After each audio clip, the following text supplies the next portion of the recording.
વિદ્યાર્થી મિત્રો, ધોરણ 10 અંગ્રેજી યુનિટ 2 ધ હ્યુમન રોબોટના પાર્ટ 7માં આપ સૌનું સ્વાગત છે. આજે આપણે આગળ જે રામસીને કોર્ટમાં લઈ જઈને આગળ જે પ્રોસિડિંગ થાય છે એની આગળ ચર્ચા કરીશું. ઓકે,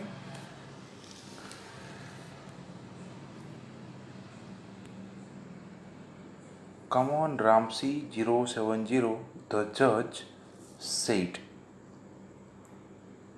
ન્યાયાધીશે કહ્યું, બોલ્યા.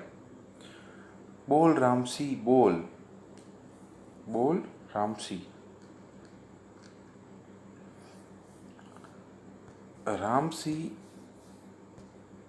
070 jerked his head left. જર્કડ એટલે ફેરવ્યું. રામસીએ તેનું માથું ડાબી તરફ ફેરવ્યું. Then right towards the judge. પછી ન્યાયાધીશ તરફ જમણી બાજુ ફેરવ્યું. હવે શું થાય છે જુઓ. A clicking sound indicated the hampering of running taps and jamming of caution signals. Pip pip pip. A clicking sound indicated the hampering मतलब કે એક એવો અવાજ આવ્યો છે, ક્લિક ક્લિક અવાજ આવ્યો, એ એવું સૂચવતો હતો, જે શું સૂચવતો, ઇન્ડિકેટર સૂચવતો હતો ધ હેમ્પરિંગ ઓફ રનિંગ એટલે ચાલતી ટેપ અટકવાનો નિર્દેશ હતો. બંનેનો અર્થ એવો જ છે. ઓફ કોશન સિગ્નલ્સ નિર્દેશ હતો. પીપ પીપ પીપ આવો અવાજ આવે છે. આગળ શું થાય છે? The crackling sound and the indigo light intensified.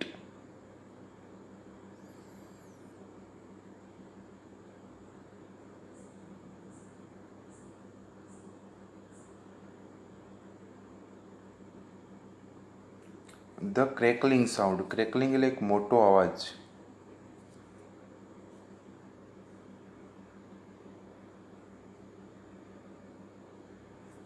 શું થયું? મોટો અવાજ. એન્ડ ઇન્ડિગો લાઇટ ઇન્ટેન્સિફાઈડ અને ભૂરી લાઇટ, ઇન્ડિગો એટલે ભૂરી લાઇટ, ઇન્ટેન્સિફાઈડ એટલે વધુ તેજ થઈ, વધારે ચબૂકવા લાગી. A red light flashed on the forehead of Ramsey robot, signaling danger. હવે શું થયું? A red light flashed એટલે ચબૂકી.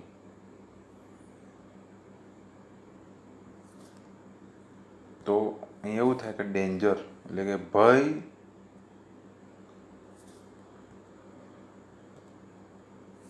હવે શું થયું? A red light,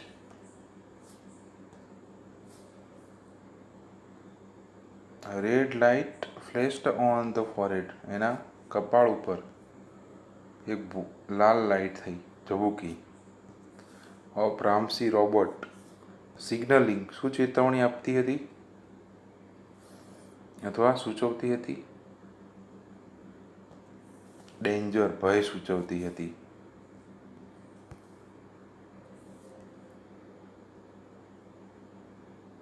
reporting system failed, system બંધ થઈ ગઈ, એવું એ લાઇટ સૂચવતી હતી.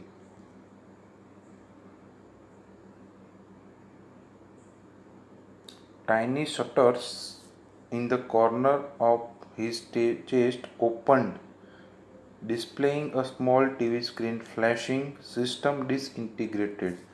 Ramsey robot has diffused. Tiny એટલે નાનું શટર, ટાઇની શટર એટલે નાનું શટર અથવા તેની નાની બારી. Tiny shutters in the centre of his chest, એના છાતીના સેન્ટરમાં નાની બારી ખુલી. ઓપન એટલે ખુલી. ડિસ્પ્લેઇંગ શું પ્રદર્શન કરતી હતી? એમાંથી એક નાની ટીવી, તેમાં શું પ્રદર્શન કરતી હતી? સ્ક્રીન ઉપર સ્ક્રીન એટલે પડદા ઉપર ફ્લેશિંગ, ફ્લેશ એટલે દેખાવું હોય, અહીં એવું સમજવાનું. સિસ્ટમ ડિસઇન્ટિગ્રેટેડ મતલબ સિસ્ટમનું વિઘટન થઈ ગયું છે. આખો રામસીની સિસ્ટમનું વિઘટન થઈ ગયું છે. રામસી રોબોટ હેડ ડિફ્યુઝડ, ડિફ્યુઝ એટલે નષ્ટ થવું, હેડ છે પૂર્ણ ભૂતકાળ. રામસી રોબોટ નષ્ટ થઈ ચૂક્યો હતો. ઓહ નો, ઓહ નો, અરે નહીં. Cried the salesman of super robots. Cried એટલે જોરથી બૂમ પાડી, બોલી ઉઠ્યો. હી ઇઝ ડિફ્યુઝડ, તે નાશ પામ્યો છે. હી ઇઝ ડેડ, તે મૃત્યુ પામ્યો છે. ડિફ્યુઝ એટલે નાશ પામવું, ડેડ એટલે મૃત્યુ પામવું.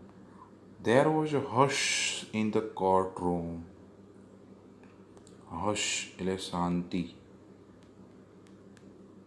કોર્ટરૂમમાં શું થઈ ગયું? એકદમ શાંતિ છવાઈ ગઈ. Silence prevailed for a long in the courtroom. prevailed એટલે રહેવું, લાંબા સમય સુધી રહેવું. for a long time. તો શું થયું? શાંતિ મતલબ ન્યાયાલયની અંદર કોર્ટરૂમમાં લાંબા સમય સુધી શાંતિ છવાઈ ગઈ અથવા રહી. The counsel Goyal cleared his throat and sat. એટલે વકીલે શું કર્યું? એનું ગળું સાફ કર્યું, થ્રોટ એટલે ગળું, અને કહ્યું, robots do not cause harm to people and neither can they disobey their masters. હવે કોઝ એટલે નુકસાન પહોંચાડવું,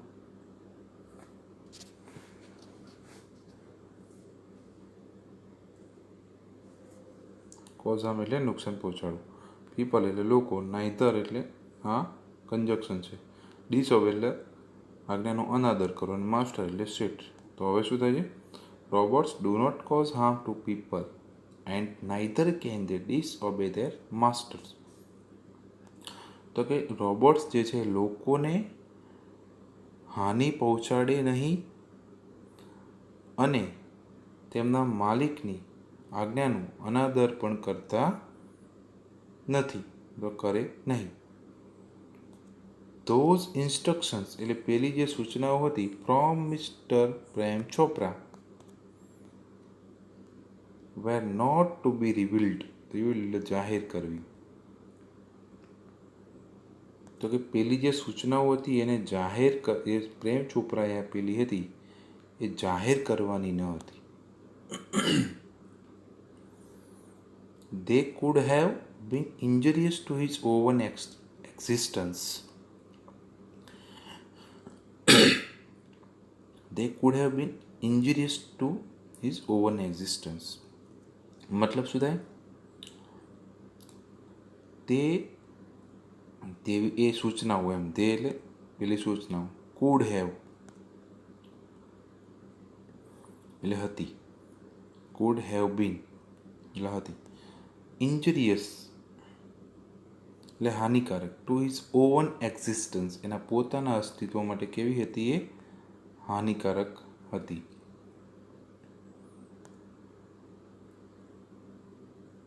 અ threat to the robot's life.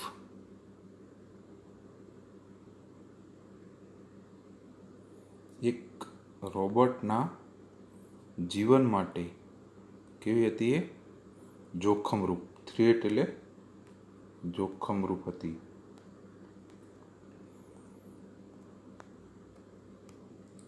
આગળ,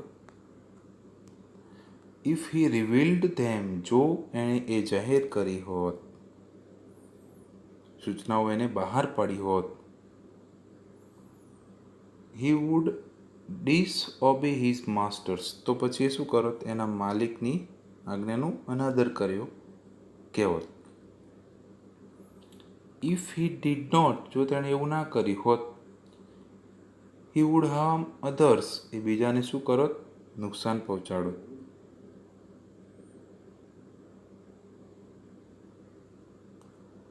this conflict brought Ramsey's end.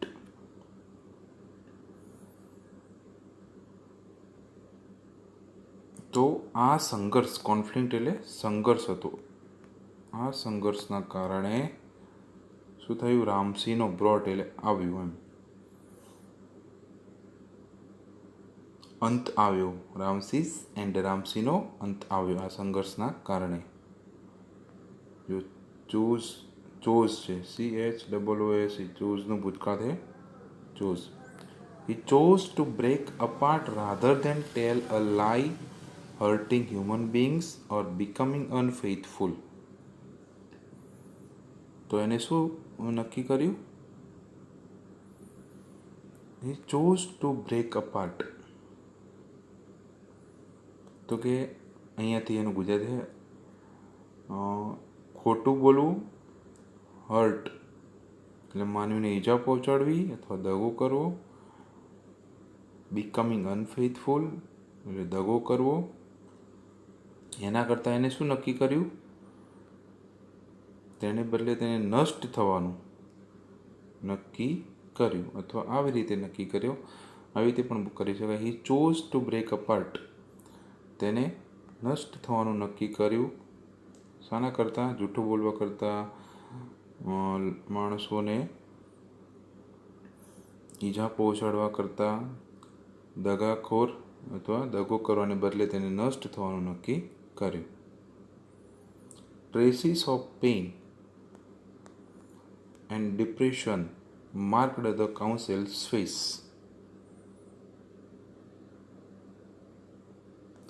તો ટ્રેસીસ એટલે રેખાઓ, ડિપ્રેશન એટલે બેચેની અથવા ખિન્નતા, બેચેની, માર્કડ એટલે રેખાઓ, ચહેરા પર આમ દેખાય ને રેખાઓ એ ફેસ પર. તો traces of pain and depression marked the counsel's face. તો વકીલના ચહેરા ઉપર શું હતું? પર દુઃખ અને બેચેની અથવા ખિન્નતાની રેખાઓ સ્પષ્ટ દેખાતી હતી. માર્કડ દેખાવ.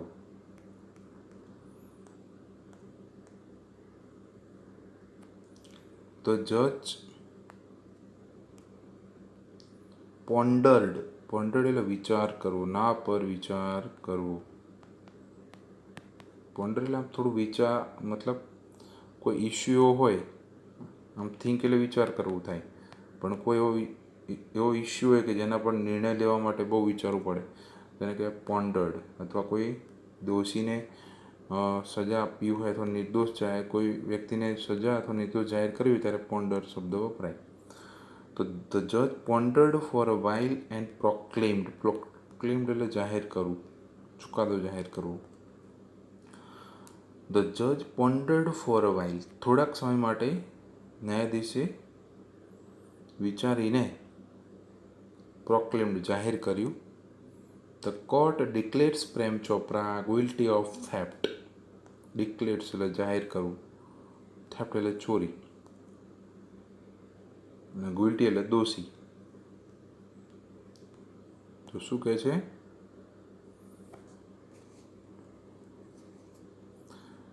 તો કે આ ન્યાયાલય જે છે કોર્ટ પ્રેમ ચોપરાને ચોરી માટે દોષી ઠેરવે છે, જાહેર કરે છે. ધ કાઉન્સિલ પિક્ડ એટલે ઉપાડી up his file and with a બો લેફ્ટ ધ કોર્ટ રૂમ. તો the council picked up his file, તો કાઉન્સિલ શું કરે છે? એની ફાઇલો ઉપાડે છે. પછી બો એટલે નમીને શું કરે છે? લેફ્ટ ધ કોર્ટ રૂમ, ન્યાયાલયનો રૂમ છોડે છે, ત્યાંથી જતો રહે છે. તો વિદ્યાર્થી મિત્રો, અહીંયા આપણે યુનિટ 2 પૂરો થાય છે, કમ્પ્લીટ થાય છે, બરાબર છે. તો તમે જોયું હશે રોબોટ મૂવીની અંદર કે રજનીકાંત જે રોબોટ હોય છે એ એનો જે માસ્ટર હોય છે, જેને બનાવ્યો હોય છે, એની આજ્ઞાની દરેક આજ્ઞાનું પાલન કરતો હોય છે, પણ શું થાય છે, એને અમુક સમય પછી એની સાથે દગાખોર બની જાય છે. અને વિલન હોય છે ડેની, એના જેવા હજારો રોબોટ્સ બનાવે છે અને પછી એ એની આજ્ઞાનું પાલન કરતો થઈ જાય છે. અહીંયા તમને કોઈ ખબર ના પડી હોય આખા લેસનમાં તો મારા વોટ્સઅપ નંબર ઉપર વિદ્યાર્થી મિત્રો તમે મને જાણ કરી શકો છો. અને જો વિડીયો તમને ગમ્યો હોય તો લાઈક કરવાનું ભૂલતા નહીં. ઓકે, આવજો.